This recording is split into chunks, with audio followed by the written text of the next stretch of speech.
of comedies. Never expected the prince to be so ubiquitous. I was exiled from the Florentine court while I wrote it, yes?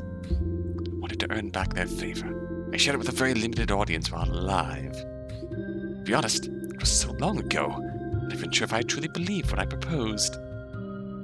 Oh, you were just, no.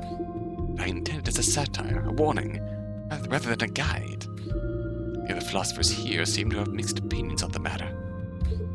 Oh, come on. Why defend it so rigorously, then? Pride? If that's the reason why you're here, then no longer matters whether I believe it or not. It is my lasting contribution to the world. The prince is what I am known for. Machiavellian is a term for the worst of rulers. I am the patron saint of monsters, and I will never be anything else. Damn. That's a kind of a sad, that's a sad line. Adieu, Principessa.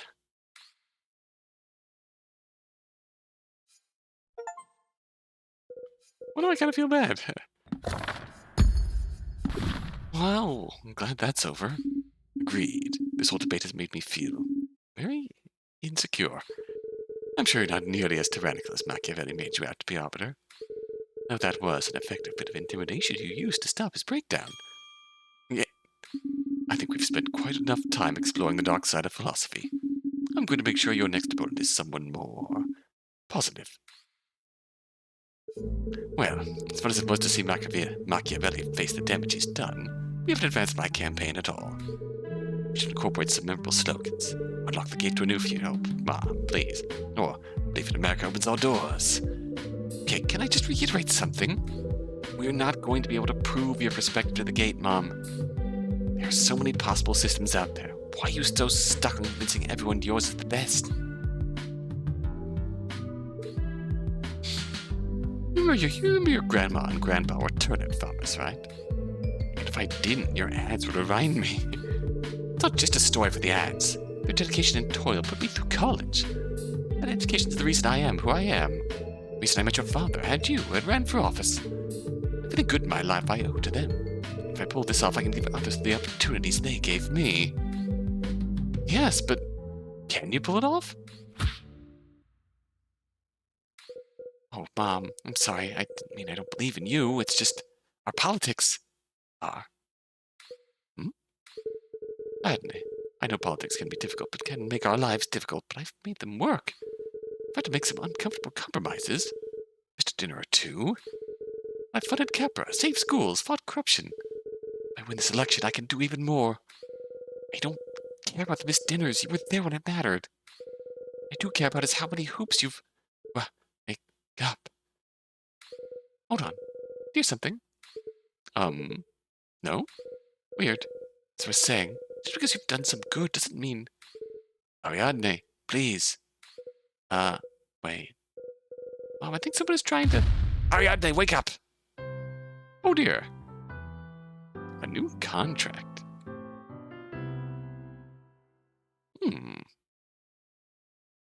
Alright, chapter 3. A new contract.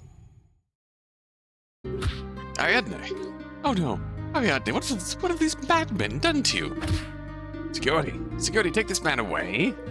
Socrates! What's going on? Dad? Marcus, hold on, it's fine, stop! Oh, there he is! Marcus, this is my dad, Socrates Jones. I dig the look, not gonna lie. You know, the one who told Pithy about the Intelligible realm? Ari, you're alive! I'm worried. I saw you passed out. You're just sleeping. It was jammed between two computers.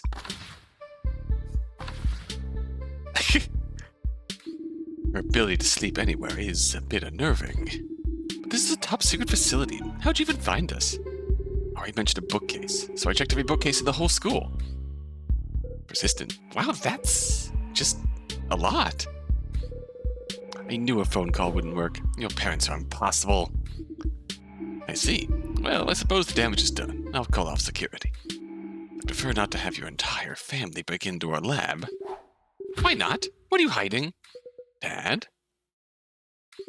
I don't trust him. Anyone messing with other dimensions must have some devious plan. There is a plan, but it's Mom's plan, and I wouldn't call it devious. She wants the philosophers to publicly endorse her programs. I think she hopes it'll help her win? Really? All of this for a few votes? What are you going to do now? Well, unlike you, I don't have magical philosophy dreams. Pretty unfair if you ask me.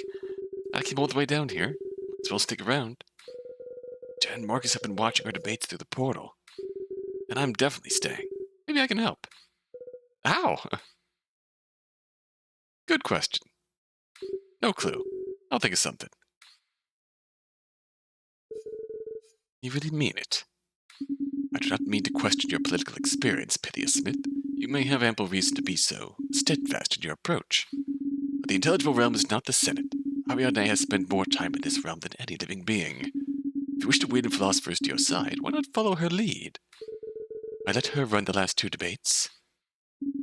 Why not follow her lead less reluctantly? Yeah, listen to your daughter! Welcome back, Pumpkin. Still feeling unsure about our progress, huh? Well, you've been lovely, but the opposition... I thought they had problems before. I think they have problems now. Okay, but they're subpoints, the way they structured their arguments. You've gotten nothing out of any of it? Confucius was not entirely unpleasant. Oof, whatever, I'll take it. I promise you more not entirely unpleasant debates in the future. Well, Pythia, next philosopher will be here any moment. Fine, I can sit back and see how Adne handles herself. Ooh, Jesus. I won't let you down, I promise. I'll be honest, I doubt this will change anything. At the end of the day, I know what wins in the real world. But this isn't the real world. It'd be nice to get some representation of, did someone say, representation. Ah, here he is. Representation sure sounds nice. If only you had some sort of participatory system instead of the monarchies that were in place for so long. Oh wait, you do. Ahoo, thanks me. Socrates Jones, Pythias Smith, meet John Locke. Oh boy, Locke is one of the most influential Enlightenment philosophers and the father of liberalism.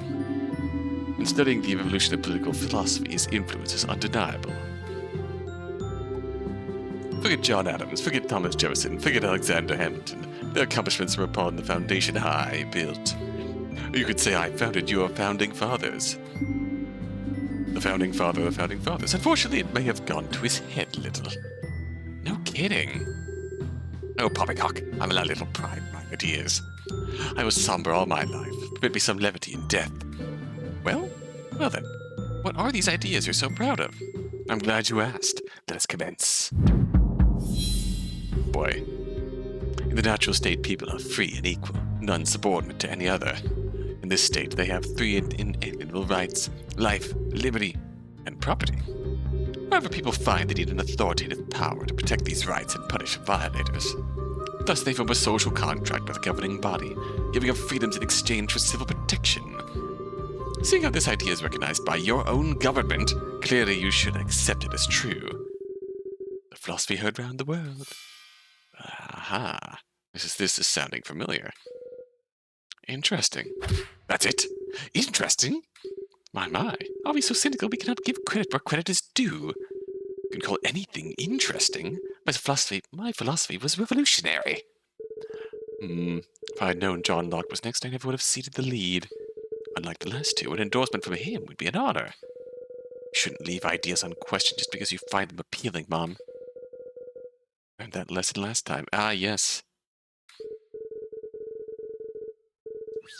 Wait, well, it's going to be difficult proof from home after all the... Ow!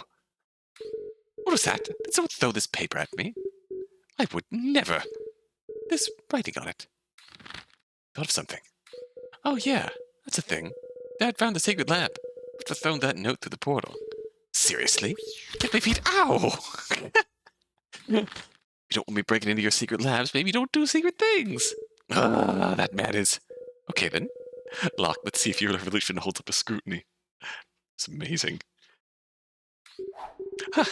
Not one to be distracted, I see. I like it. All right, Miss Jones. Now scrutinize away. All right. Let's clarify this. All humans possess the same natural rights. To subjugate another is an abomination. An abomination that has occurred over and over again. True. Fannin will never let me forget my own complicity there. The fact that rights are often violated does not change that they are owed to all. Alright, do you have reasoning for it? Every individual has the same essential human traits, a capacity for thought, and the ability to make choices. These traits render us equal in the eyes of God, regardless of any other differences. Or equal in the eyes of whatever you believe in. I won't be picky, as long as someone recognizes our equal worth. I do. That is good enough for me.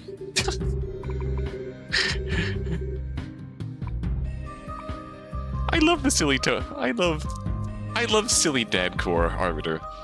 So good. Connections? Establishing all people are of equal worth is essential for understanding the role of the state. For while these rights are owed to all, we will see they still need protecting. Life, liberty, and property. What do you mean by this? These freedoms should never be infringed upon. Okay. But are these freedoms more than words you'd put on bumper stickers? How would you actually define them? Right, of course. The right to life is simply that. People deserve to live fully and not be killed unjustly. Alright, take that. Right to liberty is the right to remain independent and unimpeded by others who would subjugate you. And the right to property allows you to control the goods you obtain or create, as long as doing so leaves enough for others to survive. And thus the three natural rights were explained, and all was well across the land. Let's try not to lose the details within his big bard energy. Ah, clarified statements, alright. Okay. Liberty, property.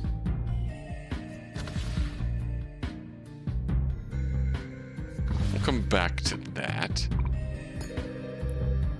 What do you mean by this? Most individuals respect the rights of others. They are always outliers. In the natural state, there is no real way to deal with these outliers, so a way must be created. Alright, what reasoning supports this? Given our natural equality, just retribution can be difficult to manage. After all, if one pushes back on one who pushed them, what stops the now pushed pusher from pushing back harder? What? The person punished for the violation can respond by escalating violations. Indeed. Greater force is required to stop such a cycle. A state will be this very force.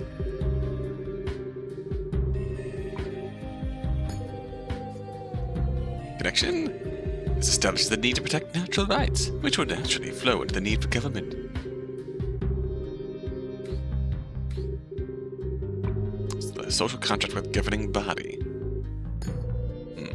What do you mean by this? People enter an agreement with whatever governing body they have. They sacrifice some liberty and obtain security for life and property. But security protects from the aggression of others, from murder or theft. Generally not things people want to experience. And the reasoning behind that? I believe my argument this far has ample support. Natural rights must be protected. People have an inherent sense of this. So they'll form governments to gain such protection. Alright, how's this connected? This is my overall point. It illustrates how the natural rights and the need for government are connected. Yeah. Can you clarify this for me? Other people have acknowledged my brilliance. It's built into the national fabric. Your own mother endorses these principles. Why would you hesitate to do the same? Oof. Alright, backing. It's in your very founding documents. We owe these truths to be self-evident. If Thomas Jefferson thought so, why shouldn't you? Don't you appeal to authority at me, Locke. Thomas Jefferson has his own set of issues. Yeah. It's true. Still, the fact remains. My ideas have influenced people for generations. Look at him, resplendent, thriving, moisturized. Alright, connection.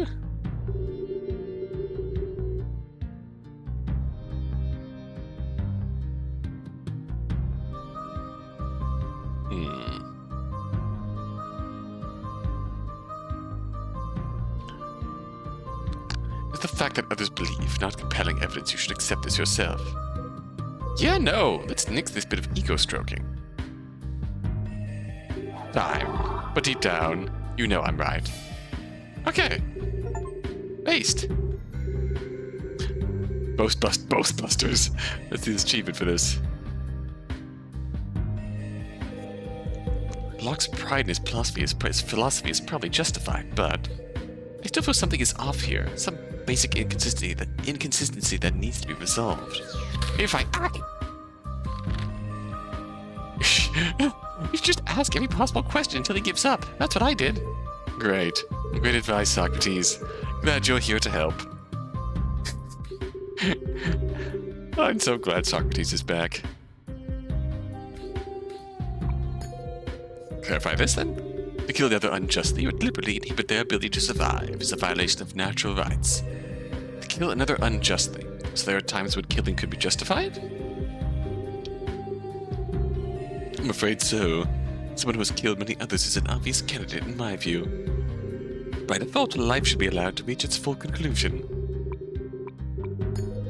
Alright, reasoning behind this. You believe the world would be better if everyone was free to murder each other? Probably not. Well then, this statement stands. Fair enough.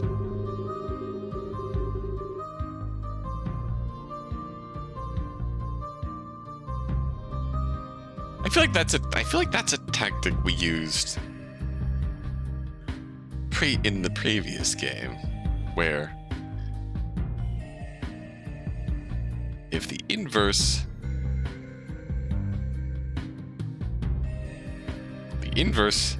does not hold it. We can't back the inverse. Inverse is obviously dead. It's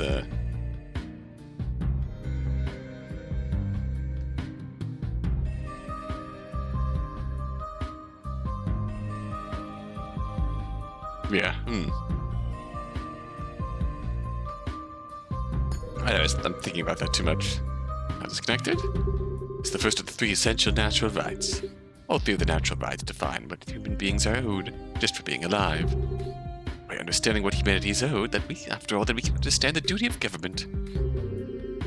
Liberty? This is good. This is the right to self-ownership and self-determination. You are free to act for yourself, without other people imposing on you. I'm telling you what must be done. Yes. Yes. Clearly this philosophy is the best. Everyone must believe it. Well, of course. Back this up. I don't believe you are allowed to ask that question. What? Ah, good point. I can do what I want, and that's the question I want to ask. Ah, yes. You've convinced me. And clearly, you also believe in the intrinsic good of freedom. You got you there. Damn it. Okay. Alright, this is the second of three. All three define what human beings are owed just for being alive.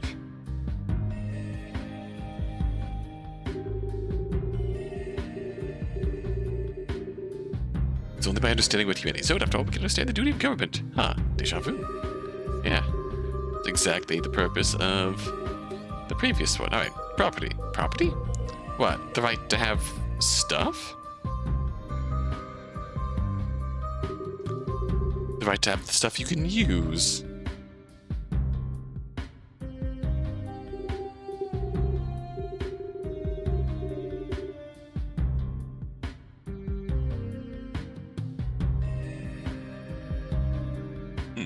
Of course, it has to be earned, but it should be possible to obtain and possible to keep.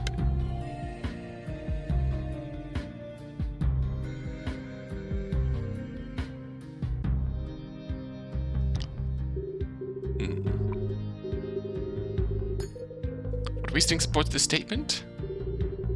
Would you like if the Arbiter stole the food from your mouth, from your family's mouths? Or if he hoarded so much food it just rotted around him? What? I would never. Both cases are wasteful and harmful. The right to property elegantly forbade both.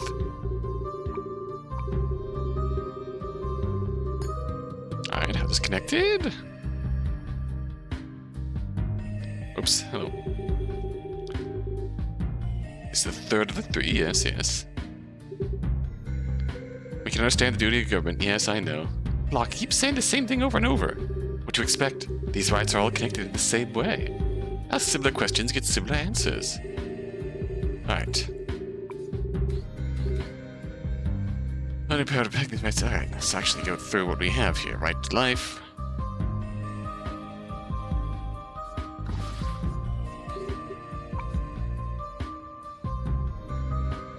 Freedom's exchange for civil protection. Basic inconsistency that needs to be resolved. Fine. Good advice, Socrates. Glad you're here to help. Okay.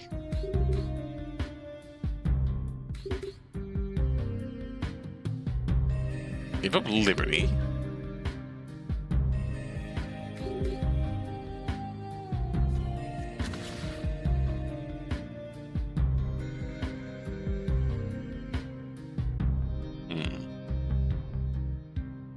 This is a big one to think about here. See, I think the basic inconsistency here is that we're giving up your full right to liberty when you make the social contract, which is supposedly one of the unalienable rights. So how does the social contract protect your liberty? Nonsense. Okay, good. I'll admit, I like your idea of natural rights. The premise that there are rights all people are entitled to simply by being alive. It's a good one. Essential, even. Isn't it? I'm glad you recognize how foundational these ideas are. Foundational. Yeah, sure. But that's what's curious, Locke. If these rights are so essential, how can you make giving them up a key part of forming governments? Ah, well, that's your approach. Very well. Carry on. Life, liberty, property. You present these rights as fundamental and say governments must protect them. But if creating a government requires sacrificing liberty, doesn't that mean the government itself would be a violation of natural rights? To deal with rights violations, the governments need more power than the average person. It means it could do far more damage than a single individual ever could. If a government listens to Machiavelli, enforcing security through torture and fear, why, all our rights could end up falling to the government, not just liberty. Excellent point. It seems like a fundamental contradiction in your priorities, Locke. Governments actually escalate the potential for rights violations. Based.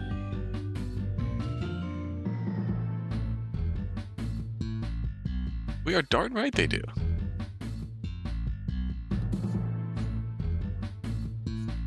Just look at how our government talks about stuff that's going on in the Middle East. The horrendous stuff that's going on in the Middle East, and they are all baby shoes, we support territorial rights nonsense when people are being... when they're just firing missiles into neighboring countries for... and justifying it after the fact.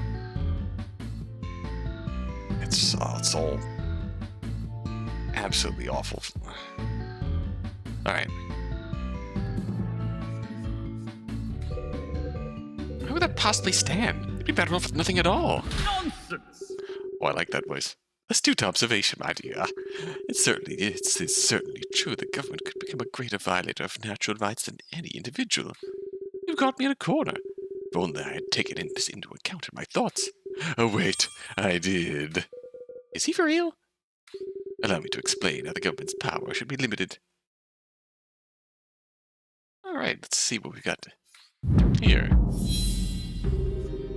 The government's only purpose is to secure the rights of its citizens.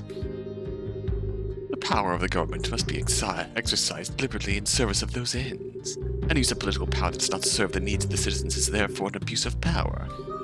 When rulers become tyrannical, citizens have a responsibility to take a stand. There we go. Please contain your applause. Applause contained.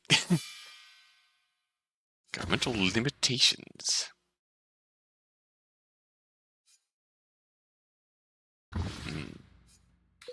Hold on.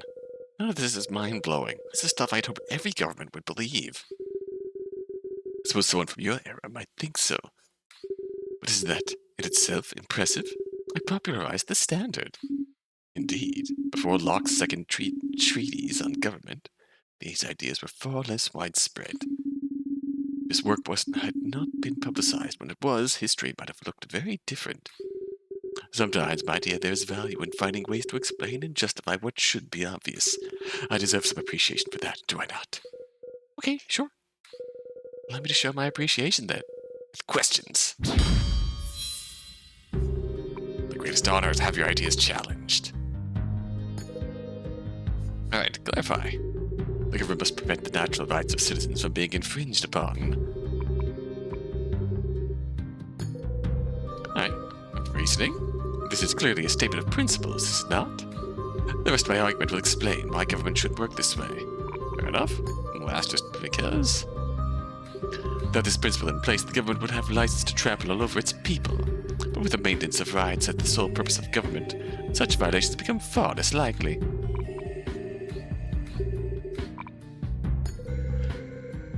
Exercise deliberately. Can you clarify this for me? Due to the inherent power of government, care must be taken to avoid the rights trampling you described. With great power comes great responsibility? Ah, yes! What a splendid, completely original turn of phrase! I'm glad I thought of it. What reasoning supports this statement? I believe you yourself just presented a Machiavellian nightmare which illustrated the importance of this. The government has greater power than any individual, and that power is more prone to abuse. Thus, it must only be used in specific ways. How is this connected to the rest of your argument? Let's see. It expands on the previous statement, and how central the rights of the people must be. Alright. Can you clarify this? I need a bit of clarification. These next two statements need a bit of clarification, I think. If the only job of the government is to support the will of the people, then anything else is an abuse of government by definition.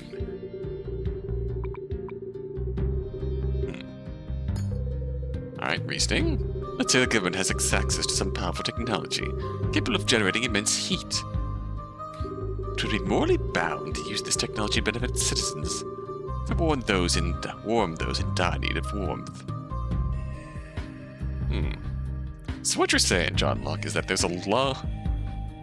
there's a metric fuck-ton of abuse of power going on in this country. In the present day. You're right, of course, but rulers instead use the technology to warm their own bread. They would be betraying the purpose of government. This would be a misuse of power, even if it does no other harm. Their job was to help others. Today I learned toasters are an abomination.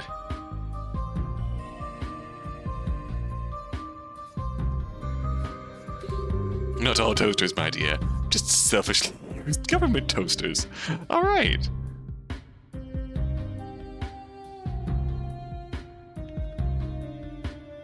I mean, fair enough. God dang government toasters.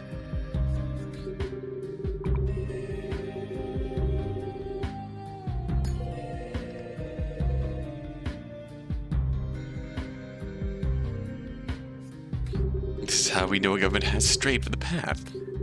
I mean, fair enough.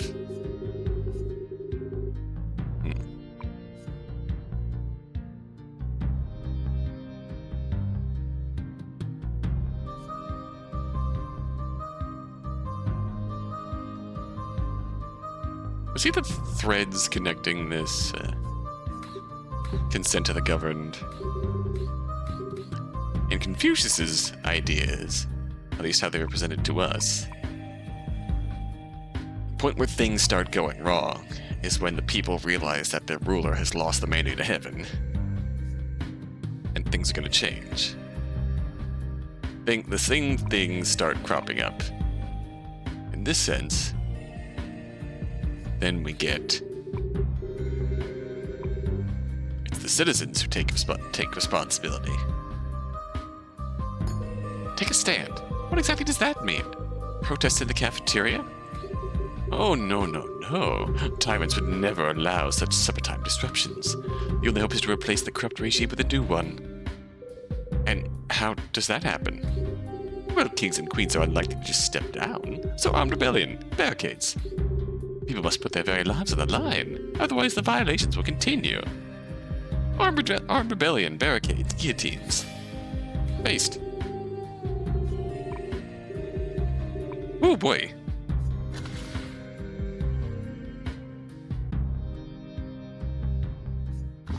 They forfeit their life. They forfeit their right to life. Citizens must put their lives on the line in order to protect their natural rights. A nice and deadly revolt is the only way to check a ruler's power. Oof. Ooh-wee. That has concerning implications. Especially when only part of the... That is very concerning implications. Alright.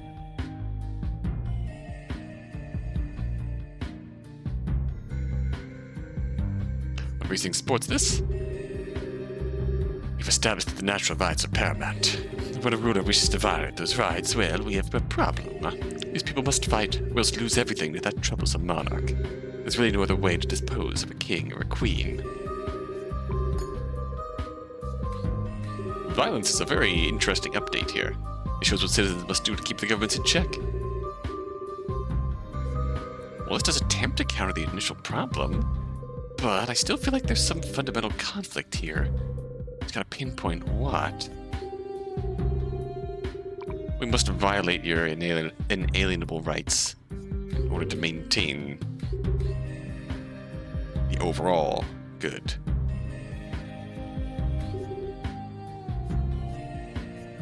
I feel like that's where we end up here.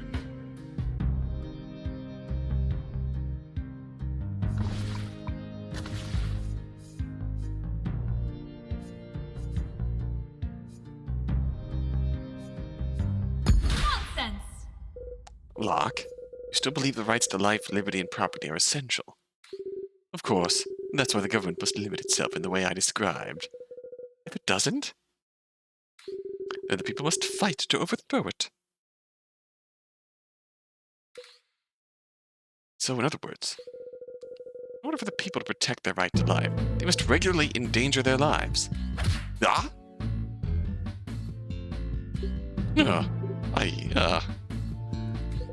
Locke, you need to get your principles locked. You built into your system yet another threat to natural rights. And to what end? Even after revolution, there's no guarantee the new government will be any better. You could easily get caught in a perpetual cycle of tyranny and revolution. Oh look, the government is corrupt, let's overthrow it. We won! But half of us are dead. Oh no, the government is corrupt, again. We won again, or maybe we lost, doesn't matter. Another half of us are dead. I've seen Les Mis, I know how rebellions work. Go knows pop culture, what do you say? So, now, what? You're 3/4 deceased.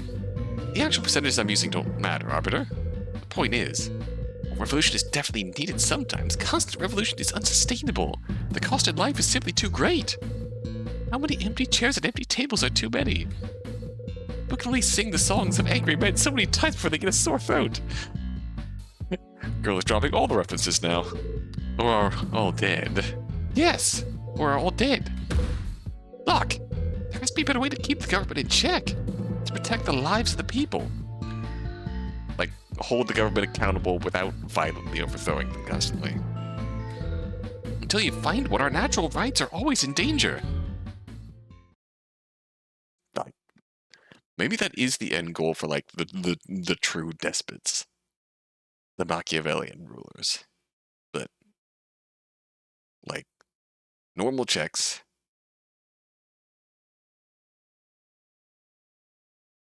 Normal checks. Yes.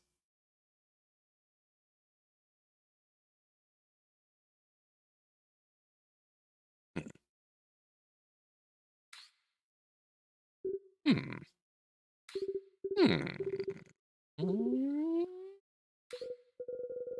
I guess that stumped him for a bit. He's being really theatrical about it. 3 of them. Dad! I'm so proud of you, Ari. You're doing such a great job. You really take after your old man. Oh, I'm the one who taught you how to do this last time we were here, Dad. You took after me. Couldn't he have written that all in one note instead of wasting... Hey! I wanted to feel like victory confetti for her victory. My victory? Is it really possible we stumped him? We'll see. We'll see? Aren't you a fan of this guy? Have the problems I pointed out caused you to, I don't know, reflect? Badly, Locke hasn't even gotten to the part of his philosophy that matters most. He still needs to introduce a system allowing leaders to be replaced without violent revolution, eh? That has the constant of government built in, that has the consent of the governed built in. I know just the system. Democracy. That. Oh, right. Of course. Democracy. It's democracy time. Behold, I shall solve every problem you have ever imagined. As the consent of the governed is the only legitimate basis of power, it must be built into the structure of the government itself. Democracy creates a natural mechanism for the public to check the power of the ruler through regular votes. When people go to the polls, they have the chance to make their desires known.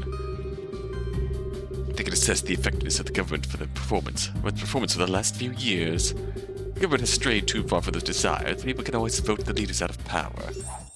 So, perfect system finally manifests. I'll admit you threw me for a moment, but the answer was obvious. I'm actually surprised it took this long to be presented with democracy. And, in retrospect, I really should have seen it coming. Everything about our system that works, that allows me to do what I want to do. The foundation for our version of democracy was laid here. I love these ideals, even before I got into politics. You had excellent taste. As for you, Miss Jones, I'm afraid your celebration was premature. It's good to be cautious before claiming victory. Not all of it is immediately apparent. That's why it took me centuries to appreciate the full extent of my brilliance. Oh, really? You see, there is true good and false good. False good creates short-term, fleeting benefits, neither real nor lasting. Miss Jones' triumph is a fine example. True good, however, can only be seen in the long view. It requires assessment and perspective. I can only be sure my philosophy was a true good over time. That was actually an interesting tangent. True good. Well then, Locke, give me a moment and I'll find a critique that qualifies as a true good. All truly good decisions require a focus on long-term results over short-term results. It's gonna come down to the frequency of elect. That's the spirit. Of course you'll fail, but at least your heart's in the right place. Alright, Locke. Can you clarify this for me? Bold! Okay, I'm bolding. Imagine. I'm imagining? Well then, you understand the meaning of the words well enough. I have nothing to clarify. Alright, we're gonna get this removed. What reasoning supports this statement? Everything I say after this will support this statement. As everything I say after this will solve your problems. Let's get this removed. How is this connected to the rest of your argument? Illustrates my brilliance, setting you up to be suitably impressed. More than anything, it illustrates just how big your head has gotten. This grandstanding is invaluable, Locke. Just empty posturing. Ariadne is correct. Let's decolor this argument, shall we? Ugh.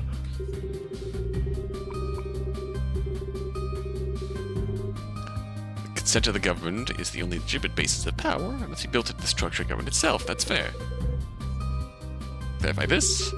The way to ensure the consent of the governed is to make it a requirement. Design a system that cannot function without that consent.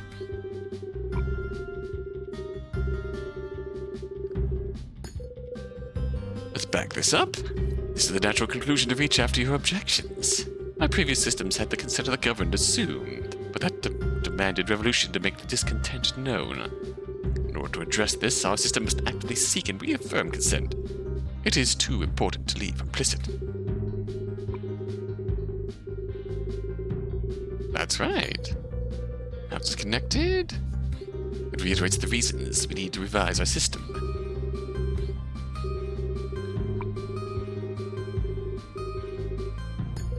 Can you clarify this? Regular votes. In a democratic system, there are ways for people to assert power over the ruler, and not just vice versa.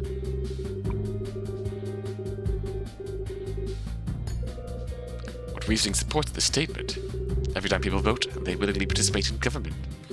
Furthermore, they provide their opinion on key matters of state. Thus, the voting process allows the people to assert power.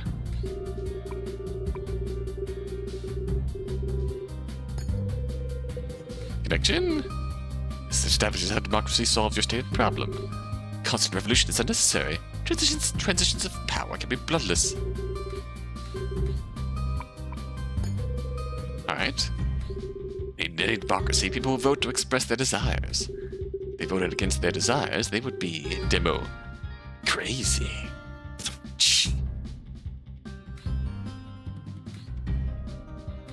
My jokes are very funny.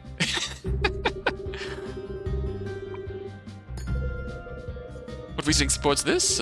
Voting gives the people the opportunity to choose between several options. When given such a choice, most gravitate toward the option aligned with their preferences. Voters literally put their desires on paper. How could it get more concrete than that?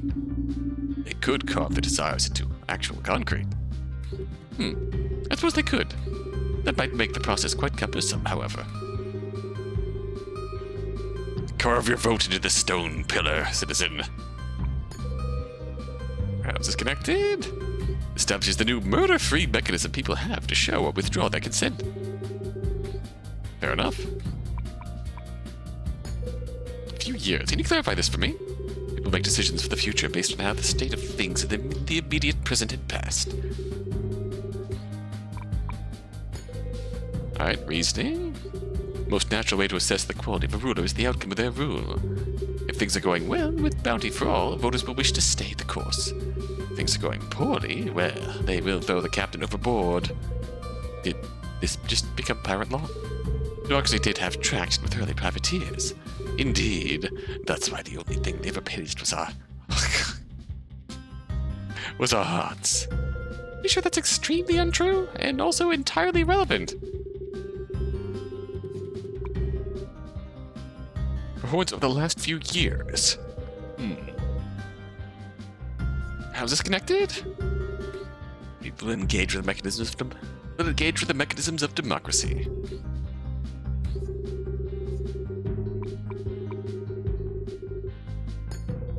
Alright, let's clarify. Voting allows the people to change their leaders peacefully. Makes sense. Back that up. Leader who abuses or alienates the people will never receive their votes. Such a flawed leadership will inevitably lose to the one promising what the people want. But what if the old leader refuses to leave office? Well, then you no longer have democracy. And we are back to the second argument. People must rebel to re-establish one. And a well-constructed democracy has measures in place to prevent this. Other branches of government incentivized to keep elections true. Yes, assuming everything's still working as it's meant to.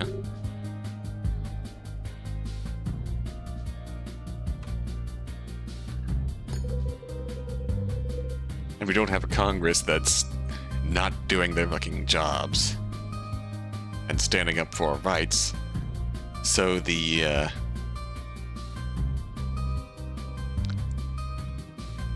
Supreme Court has to rule on challenges brought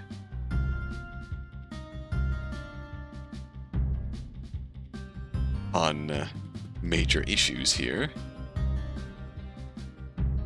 And as a result, establishing baseline laws of the land that inevitably get overturned by different courts are down the line. And while yes, and it's objectively different leaning court has taken away valuable protections, and that's objectively a bad thing, we can't deny that our Congress has failed to literally codify those decisions into actual enforceable action here. Actual laws. Relying on the Supreme Court to be the law of the land and failing to do their job. To do their fucking job. The system's broke. And the people lose because of it. It sucks. It sucks. I hate the state of this. I hate the state of things here. I hate it. The fuck? Alright, anyways. It shows that democracy gives a non-violent way to replace rulers. Thus it addresses the criticisms you presented earlier. Alright. Done here. So, we've finally arrived at democracy. It really is such an elegant solution to the problem of governance. Who better to choose than the people? If more had an opportunity to hear it from the source, maybe they'd... Damn it, Socrates! Locke keeps giving you additional criteria to judge him by. Can you use them? It's actually not terrible advice. Sure, great. Why doesn't he ever throw these notes at the Arbiter? You're overestimating Dad's aim. There's no way he feels distantly... Ah! My aim is great. Also, the Arbiter still scares me. One Socrates to another.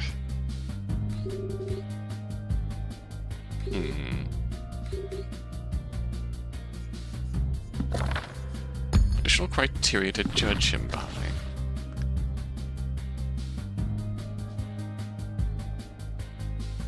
Long-term results over short-term results.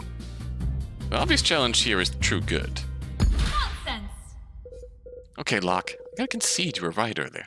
I got caught up in my present success, and I missed future complications. Put me in a bad situation. Your lecture was justified. I appreciate your appreciation, Miss Jones. One must always keep in mind true good can only be seen in the long view. True good. Right. But you know what? That lecture was just what I needed to put a chink in your polished armor. Because the democratic system you describe struggles for exactly that reason. What? Impossible! Democracy is a shining, flawless beacon of the world. I have a thought experiment for you, Locke. Let's say a country has a problem with tomatoes. Tomatoes? Yeah. Some amount of tomatoes are coming alive and killing people. That's horrible. Can tomatoes do that? My, well, the world has changed in 2,000 years. No, it's just a goofy example, but it'll do. Killer tomatoes are terrible for approval ratings. They have to be dealt with quickly. So the moment, leader might decide to destroy the tomato supply. And hey, the crisis would be over. Political victory achieved. Take the long view, and it's easy to see how such a plan would sour. Famine. Loss of all jobs dependent on tomatoes. Lingering guilt of the species, massacred, and the tragic end of ketchup. But the people love ketchup. Mom, please. Well then, clearly a leader shouldn't enact such a drastic plan and be accused of going soft on killer tomatoes, for ignoring them entirely. It's an election year after all. Can they afford to wait? Ah! Here's the rub, Locke. True good is not politically good. The elections naturally favor immediate results, or to decide based on how things are rather than how things will be. Sometimes the best plans take time to pay off. Sometimes the worst plans seem good at first. And often good and bad things happen for complex reasons outside of the leader's control. It's the reason politicians often ignore that truth, focusing on manipulating emotions and public opinion. Where's the room for long-term thinking when the short-term is all you have? Nonsense! Huh. Good attempt, but you'll see it has no sway. Let's resolve this with a vote. Who here thinks my democracy is perfect? There must be some mistake. Arbiter? I was executed by a democracy. Ariadne? Seriously, I just told you why it's flawed. Pythia? Oh no. She's reflecting. That's a good sign. I don't believe it. My perfect philosophy. Could it truly be less than perfect? Afraid so, Locke. It's not that democracy is a terrible system. It obviously isn't. But nothing is perfect. And democracy has its own problems which are often ignored. You've once again impressed me, Ariadne Jones. We all have much to reflect on. Come along, Locke. Aye. Now, please. Very well. Outvoted. Poor guy. So, this is what you were talking about at the start. Problems you don't know how to fix. Yeah, one of them. You have a lot of long-term issues people deny or downplay because their effects are not obvious. And that's how you see me. Someone who only cares about short-term victories. It's not all I see, but it's harder and harder to reconcile this with who she used to be. I don't know if I can get it, Mom. It's just too much. Oh. Don't worry about getting it, Pumpkin. Just try to understand a little more than yesterday. Break her reasoning down into smaller chunks. Why does she believe what she believes? It's been difficult watching you here, Mom. You were the one who taught me how to reason, how to get to the truth by asking questions. But as far as I can tell, you've become determined to shut down any idea that isn't your own. That's why you're always too busy studying when it's time to canvass. No shit. Listen at me. I have a lot of ideals that are nice in theory, but don't work in the real world. I'm sorry you don't approve, but I had to change, to adapt, so I could do the good I wanted to do. And have you done what you wanted to do? I've done my best. Perhaps I... Oh! Dad? I hope this note is going to say something constructive, because... Ooh. You could still stop, Pythia. Ooh. I could stop? You still think I should just give up? Uh-oh. Mom, I'm sure Dad didn't mean... Okay, listen up, Socrates. You really apologize for this once. You really want to go there again? Uh-oh. We'd be content to crunch numbers and absorb the data others leave behind, but some of us want to make a difference. I got into politics to change the world. Sure, I'm not flawless, but I'm trying. I haven't given up. I won't ever give up. Just at the sidelines, tossing these stupid, useless observations into the void. Mom! No, you know what? I should have doubted myself. Oh, no. I'm not the problem with democracy, Pumpkin. People like Socrates are the problem with democracy. Little willfully informed pea-shooters who criticize it instead of actually doing anything. Oh, no. It just got worse. Well, Socrates, do you have anything to say for yourself? I'm gonna go check on him. Yeesh.